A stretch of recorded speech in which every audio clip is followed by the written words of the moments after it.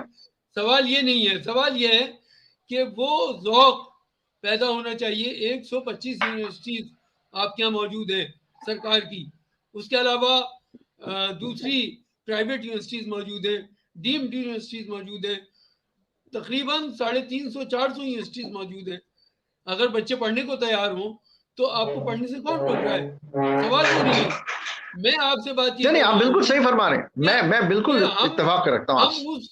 ہم کیسے اچیو کریں اس حل کو، جس حل کی بات آپ کر رہے ہیں، اس کے حل کا طریقہ کیا ہو، دیکھیے کہاں سے شروع کریں؟ یہ تو ایک پہلو تھا کہ کوئی ایسا ادارہ قائم ہو، لیکن آپ صحیح فرما رہے ہیں. میں یہ عرض کر رہا ہوں کہ بہرحال تعلیم کا ذوق تو اپنے اندر خود پیدا کرنا ہے، لیکن وہ کہاں سے آئے گا؟ اس کے لیے کہیں نہ کہیں ایک ایسے اداروں کی قیادت کی ضرورت ہے.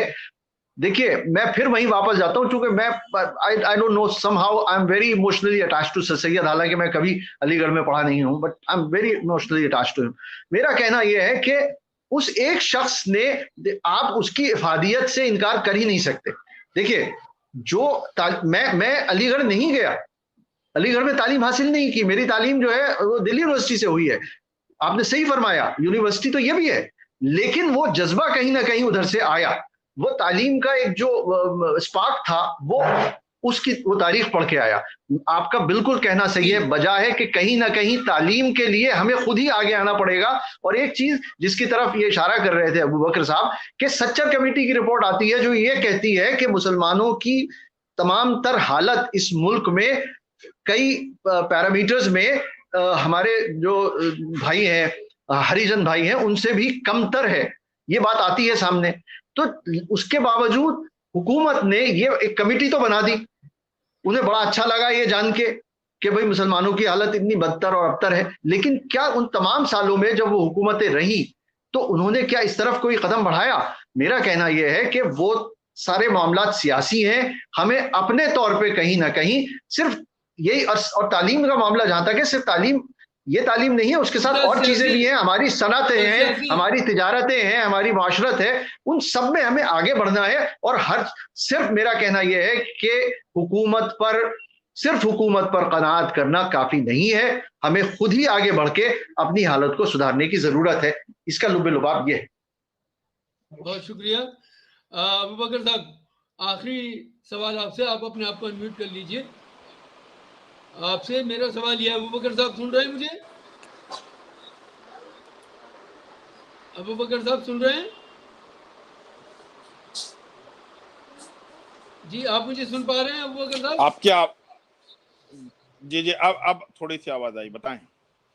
جی میں آپ سے یہ عرض کر رہا ہوں کہ جیسے ابھی ناصر بھائی نے بہت تفصیل سے باتیں کی، اور جو بات نکل کے آئی مجھے جہاں تک سمجھ آیا کہ سماج کے درمیان ہر طرح کے مسائل کے لیے ایک انڈرسٹینڈنگ کریٹ کرنے کی ضرورت ہے، ایک ایسا ماحول کریٹ کرنے کی ضرورت ہے جس سے کہ سماج، گاؤں سے لے کر کے شہروں کے محلوں تک ایسی انڈرسٹینڈنگ آپس میں بنے کہ ان مسائل کے تئیں لوگ بیدار ہوں اور کھڑے ہوں. آپ کیا سمجھتے ہیں اچیومنٹ کیسے اچیو کیا جائے اس ٹارگیٹ کو جو ہمارا حل ہے؟ بالکل آپ کی پوری طرح سے متفق. عزیز صاحب نے جو بات کہی کہ دیکھ ایز اے کمیونٹی گروتھ یا ڈیولپمنٹ کا ذمہ نہ تو دوسری قوموں پر ہے نہ سرکاروں پر ہے. پروٹیکشن دینا، لا اینڈ آرڈر کو، میں آپ کو جس ڈر اور خوف میں آپ پھنسے ہوئے ہیں اس ڈر اور خوف سے باہر نکالنا حکومت کا کام ہے.